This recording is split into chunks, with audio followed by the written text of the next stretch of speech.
I do want to get married. And if that isn't something that you want, then maybe we should just end this right now. Okay. Happy birthday, girl. You know toe-sucking Charles, that guy you dumped? Well, he's my date for the party tonight. Are you saying you want to get married? Sure. Why not? Because one very short year ago, that was completely out of the question. You broke up with me. Because you didn't want to get married. Well, no, not when it's being crammed down a brother's throat. I can't hurt the only woman in the world who puts up with me. If I walk out that door, I'm not coming back. Honey, that's the idea. I remind him that all of this booty could have been his.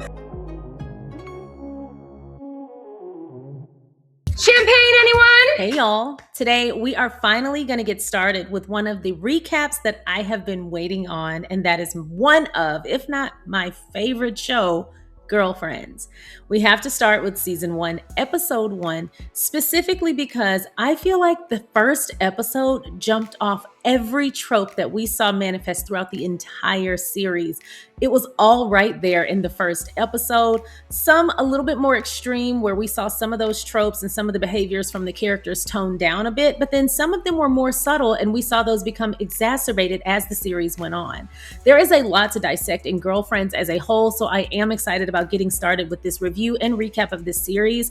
But episode 1 is where it all began, and there is so much to unpack that I wouldn't be able to do an entire series recap of each character if I tried, because there is so much depth to these characters and to these storylines. We've got a lot to get into, so let's get started.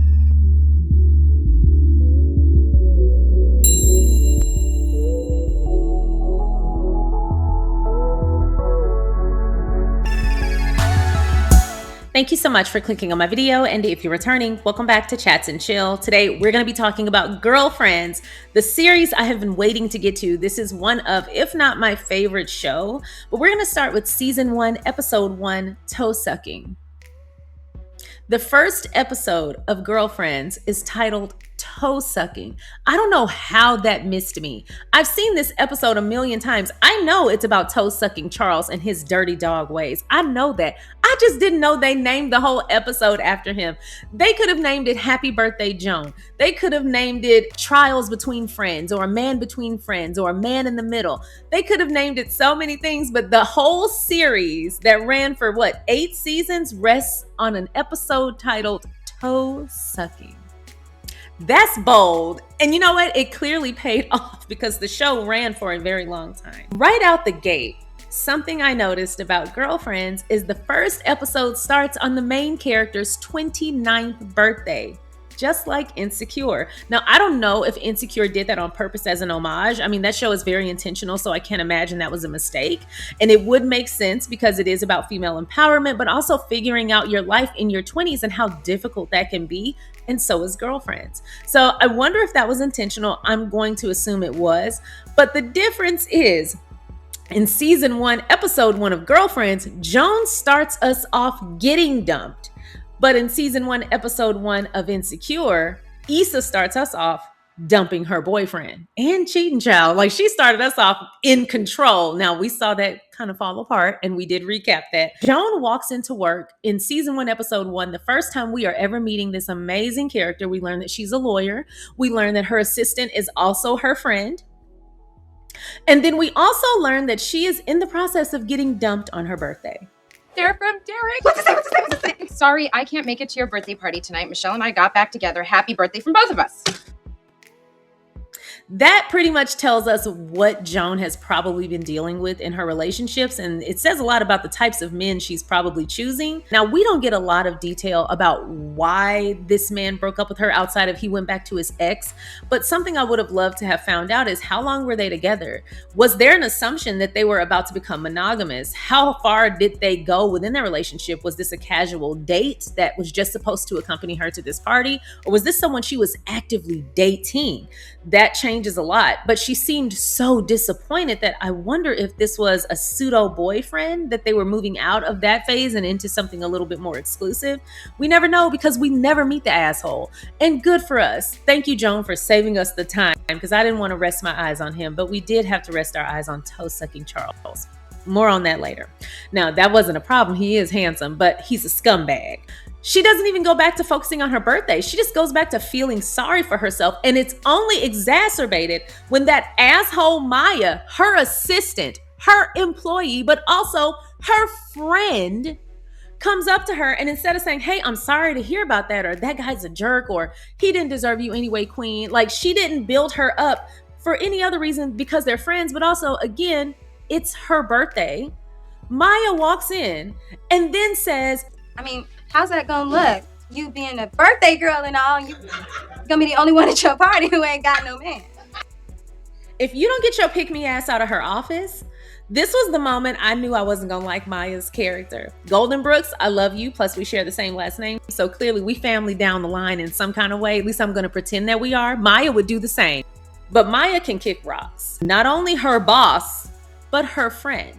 And the fact that they're friends and employer-employee, this dual relationship exposes not only a crossing of boundaries, but Joan's lack of boundaries, which continue to bite her in the ass throughout the series. Now, right out the gate, I'm rooting for Joan because no one deserves to get dumped on their birthday. She walks in and dog piles on her. Like, what kind of friend just makes it worse? Like, she could have said nothing.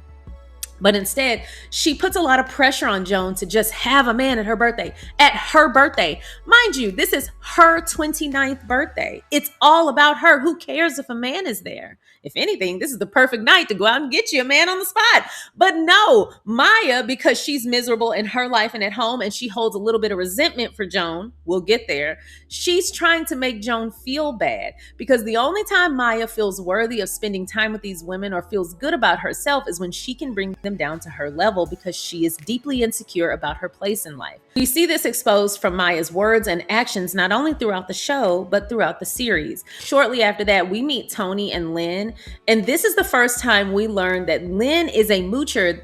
Before we learn anything else about her, we know that she is hopping from couch to couch, and this was her couple of weeks with Toni as she is applying for another grad program. We later find out that Lynn has 5 degrees. So going back to school and returning to school is her way of avoiding taking on the challenges of adult life.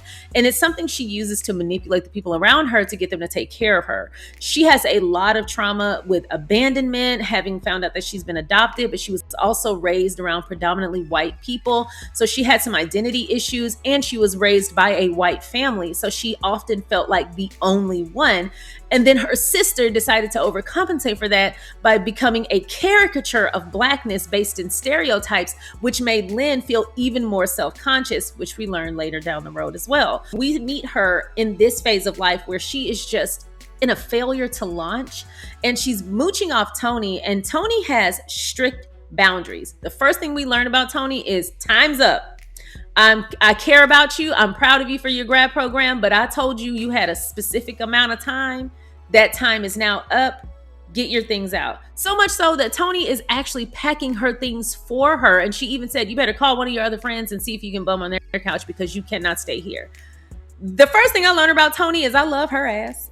I love her right out the gate. Not because she's being cruel to Lynn, but she refuses to be a doormat, and I love that in her. But she quickly makes me regret that initial love when she shows me that she is an absolute scumbag. Okay, all right. You know toe-sucking Charles, that guy you dumped? Well, he's my date for the party tonight. You're bringing Charles? If you're okay with it. Sure, I'm fine. He's a great guy and he sucks a mean toe, but he is not about to marry you. See, I told Lynn you'd be okay with it. A whole scumbag. That's when I got a little bit endeared to Lynn. I'm not gonna lie. I said, okay, so you're the moral compass. Good for you. Even though I need you right now, I'm still not going to shirk my values because I need something from you. I'm still going to hold my ground. And that was a moment where I said, okay, great. She has a strong moral fiber. Good for her. Lynn threatens to cut Toni's hair. Toni wasn't going to tell her. Toni was going to let Joan be blindsided. Now, we haven't seen these characters interact at all, but here's what we know up until this point. It's Joan's birthday. Joan just got dumped. She was made fun of for getting dumped and then pressured to find a date last minute by her other friend, Maya, who didn't console her, but basically said, hey, you need to find a date for your party or it's going to be pathetic. Kicked her while she was down. And now her other friend is dating her ex, someone that she was actually in a serious relationship with to the point that they were sleeping together. Everything about us feels so right. I do want to get married. And if that isn't something that you want, then maybe we should just end this right now. Okay. I think dating in general, if you go on one date with someone, they're forever off limits to me, but that's just me. So this was appalling to me. Then her friend, who we later find out is her best friend since they were like in the 4th grade, her best friend is now sleeping with a guy that she was dating just a year prior. We're not even talking about like a decade-old relationship, which for me, it's forever. But we're talking about just 12 months ago. So then I would always be wondering, like, were y'all talking or messing around or doing something when we were together? Like, I would always wonder. But also, Toni, you don't respect yourself at all. The self-respect is in the pits. People who respect themselves respect the people that they love and treat people well. They treat themselves and other people well. And mama, you are not treating your friend well. And if you're going to be friends with someone and treat them like this, that tells me a lot about how you are feeling about you as well. A person who loves and respects themselves will not allow themselves to do things like this, to be this deceptive. And so she has to play it cool because she doesn't want to make it seem like she's hung up on him. Because what really could she have said? Now, she could have said, I don't want you dating him. But then that would have made it seem like she wasn't over him, which I would have been fine with. I would have been, it's a principle thing. And a friend who would even ask that is not a friend to me. So you can date him because we ain't friends no more. You're not dating your friend's ex. You're dating your ex-friend's ex, because we wouldn't be cool no more if you even bothered to ask me that. We're not here like we need to be called friends. But she plays it cool. Again, Joan is a people pleaser who lacks boundaries. So after that, she says it's okay, but then she asks William to accompany her to this party so she doesn't have to show up alone, especially in front of Charles and Toni. And later we get to the party. We see Maya there with no husband because she claims she put it on him. He fell asleep and he couldn't make it. If you were just going to do that, you didn't have to be rude to Joan and tell her she needed a man because she'd be the only one at her party without a man. You could have just done this anyway. You could have said, okay, if you're not bringing a guy, then I won't bring my husband either. Because a friend would do that. No, she didn't even bring her husband. And she claims it's because she put it on him. Girl, anyway, Maya gives me the energy of, thou doth protesteth too much. Ma'am, for as much as she mentioned her husband in this first episode, I said, oh, she's that type of wife that gets on my nerves. That my husband and my husband, like, girl, okay, we get it. You married. It's great. It's wonderful to be married. It's great to be in a happy marriage. I am in a happy marriage, but I don't feel the need to prove that to anybody. It's one thing to be proud. It's another thing to have to prove it. You're protesting a lot. And so Charles walks in with Toni. They exchange hellos, and Joan turns around to make sure he gets a nice view of her body. I remind him that all of this booty could have been his.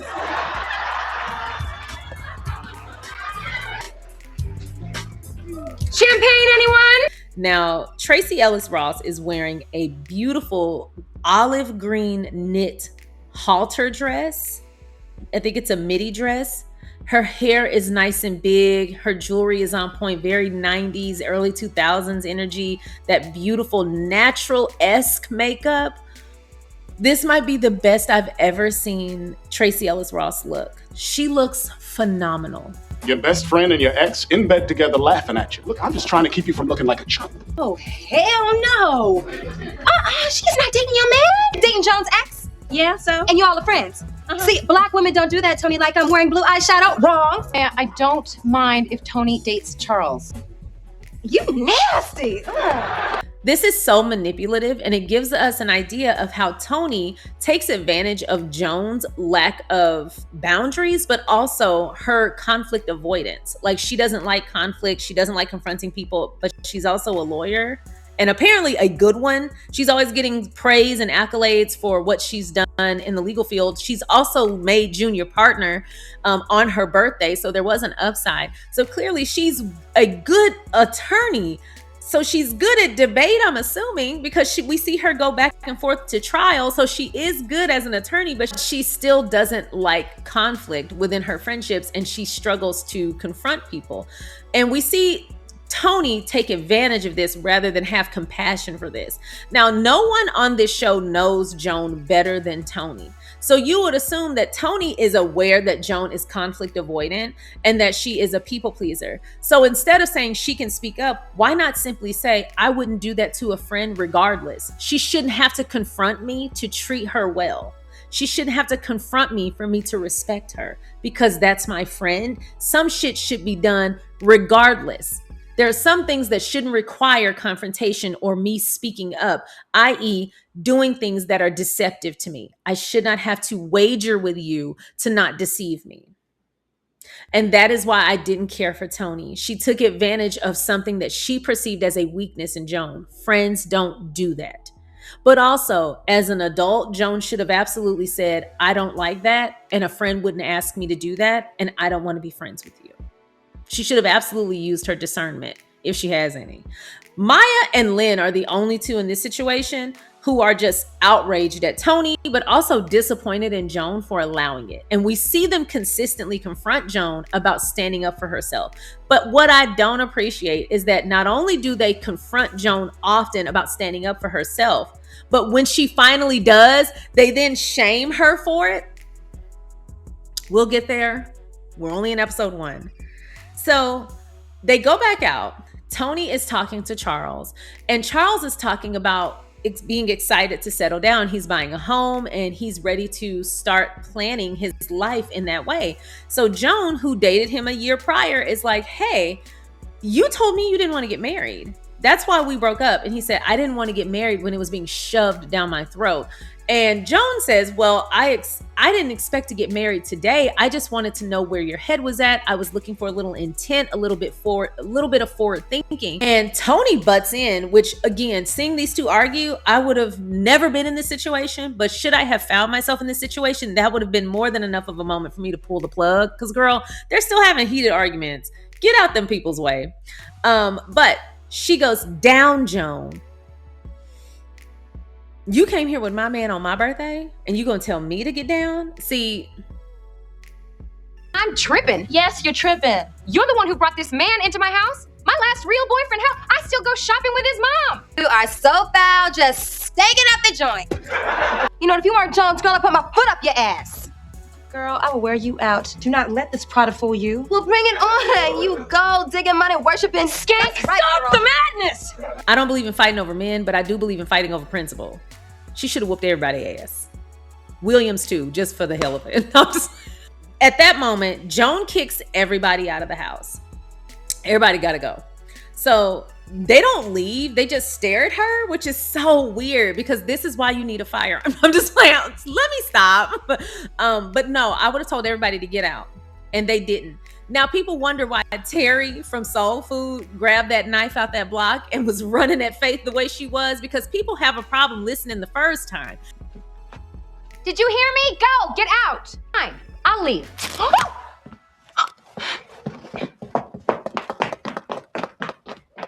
So then we skip over to the next day. Joan is at work. I also have to say, I admire Joan for working on her birthday because I could never. I do not work on my birthday. I don't think I've ever gone to work on my birthday. She already told me right out the gate, she is responsible in ways that I could not even fathom, and I'm very proud of her. And we see on the other side of things that Toni and Charles are back at her place, and it's then that it's confirmed they have yet to sleep together.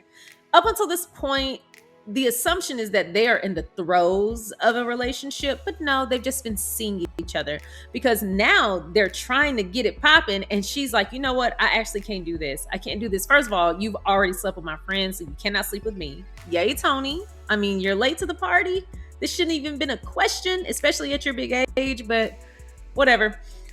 He's like, listen, if you don't want to move forward with this relationship and I leave, I'm not coming back. And she goes, I know, that's why I'm kicking your ass out. You need to go. Boundaries. I love Toni in this moment. Now, I wish we hadn't even had to come here, but I'm glad she corrected her behavior.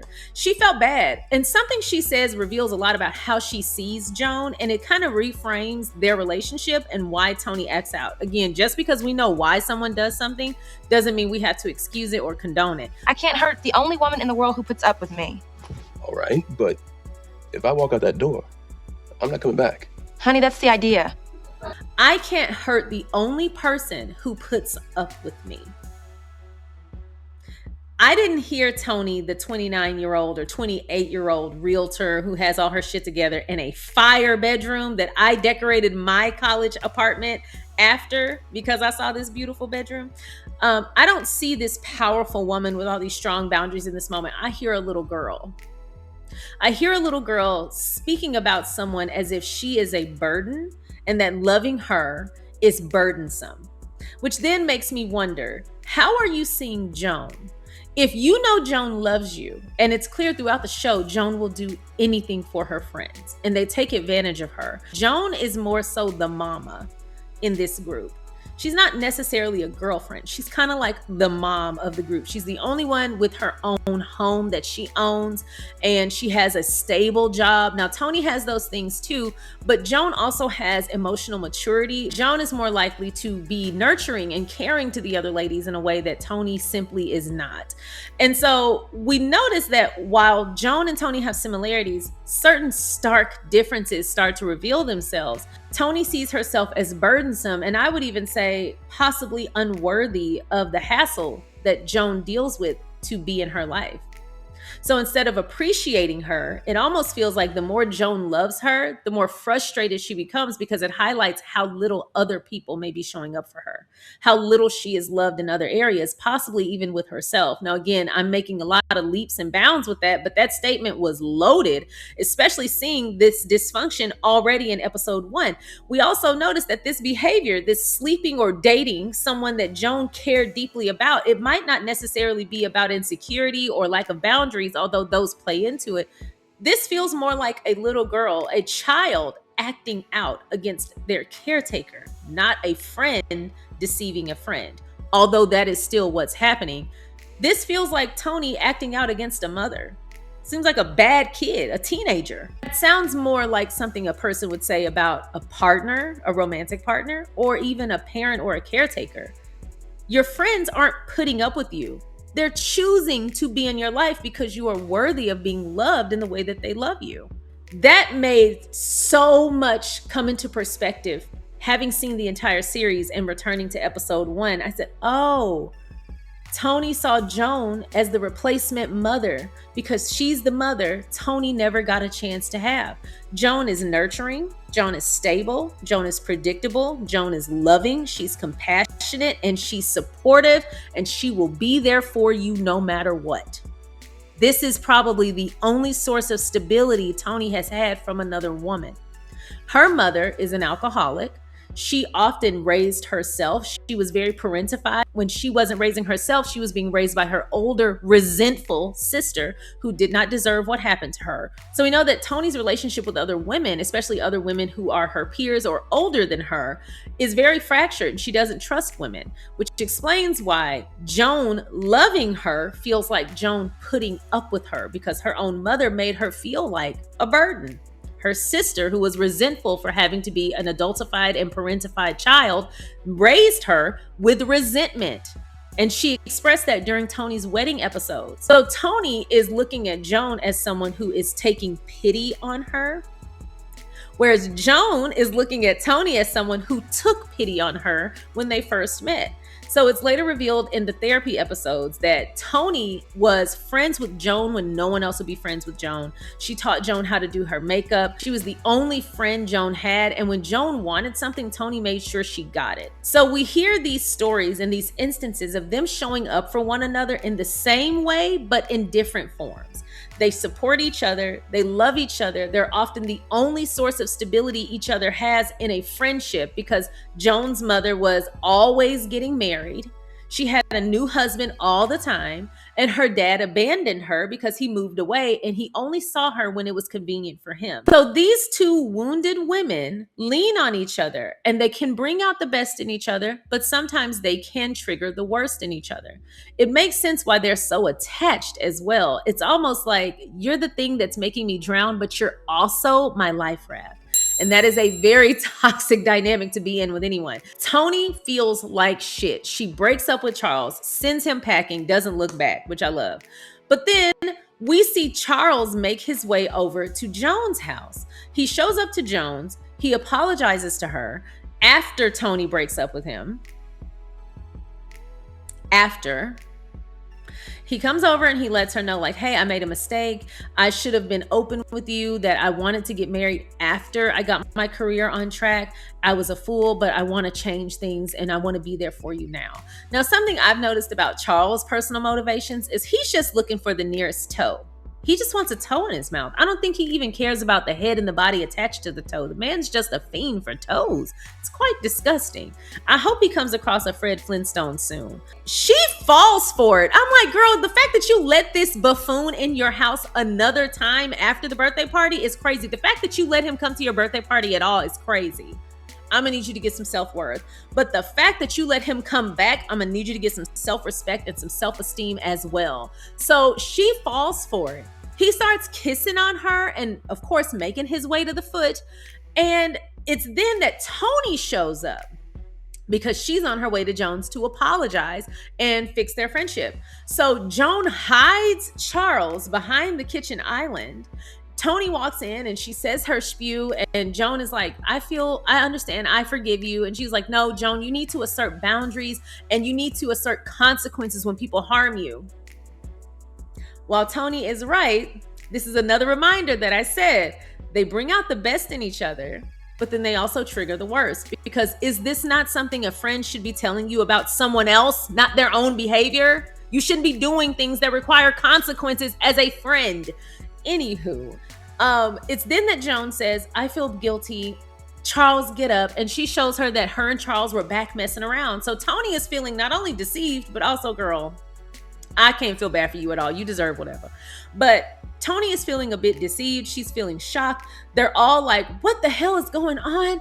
And it's then that they're like, you know what? Let's not fight over a man. I want a friendship with you. Let's have our friendship and let's be done with him. And so Charles is like, you know what? Let's all have dinner on me and just laugh about this and let it go. He's looking to have 2 sets of toes to suck on tonight. Charles is greedy. But they're like, you know what? Okay, cool. We can meet you at that new Chinese food spot. So Charles leaves to go meet the ladies. And the ladies say they're going to stay and get dressed and freshen up. And as he leaves, they're like, so do y'all want Italian instead? So they stood him up. Now, while I'm happy that it turned out that way, one thing I'll say is I love that they all came together. I love that everybody corrected their behavior, but this is just such a preposterous thing to be going through at 29 and 28 years old. I mean, the rules of girl code are ingrained in us real early. Why on earth would you even look in the direction of one of your friends' exes? Everybody just seems to be siphoning from Joan. She's the mama and they're the babies suckling at her teeth, and all of them are siphoning something different. Lynn is siphoning a place to stay and a nurturing family because she's moved away from her family and she never felt included. So this is probably her first time feeling fully included in an environment and feeling represented and seen in that environment in a real way. And she is siphoning that nurturing inclusivity, that nurturing energy and that inclusivity that she is granted at Joan's. And of course, Joan's room and board and her car. And then Toni, Joan is her mother. And she acts out like a bad teen because she doesn't see her own self-worth. So she challenges Joan in order for Joan to prove herself to her. And then Maya, of course, is her employee. So we already have that. But then she's, in my opinion, she mooches off of Joan as a social climber. She mooches off of her to have access. We never see Maya hang out with anyone else. And when she does, it's people who are nothing like these 3 ladies who Maya met through Joan. So I do feel like she wanted to hang out with Joan to elevate herself socially and professionally because she feels like she should be much further ahead. Now, something I love about Maya is she is ambitious. But I do think this is a place where ambition shows up where we might not expect it in her friendship with Joan. Girlfriends. So anyway, that was season 1, episode 1 of Girlfriends Toe Sucking. I'm glad that Charles got the boot twice, but he should have never been welcomed back in. 1 through Toni and 2 for a second chance with Joan. Ladies, I'm gonna need y'all to do better. But what did y'all think about this episode? Is there anything I missed in the episode? Let me know in the comment section below. They started us off with a whole heap of drama and a whole lot to analyze. I didn't even cover everything simply because it's just a lot going on. But we will also be able to get into some of those things throughout the series and throughout the season. So that's all I have for y'all today. I hope you enjoyed today's recap and review. If you haven't already, please don't forget to like this video, hype it up by hitting the hype button. And if you haven't already, please don't forget to subscribe and comment. Thanks so much for watching, and I'll see y'all next time. Bye.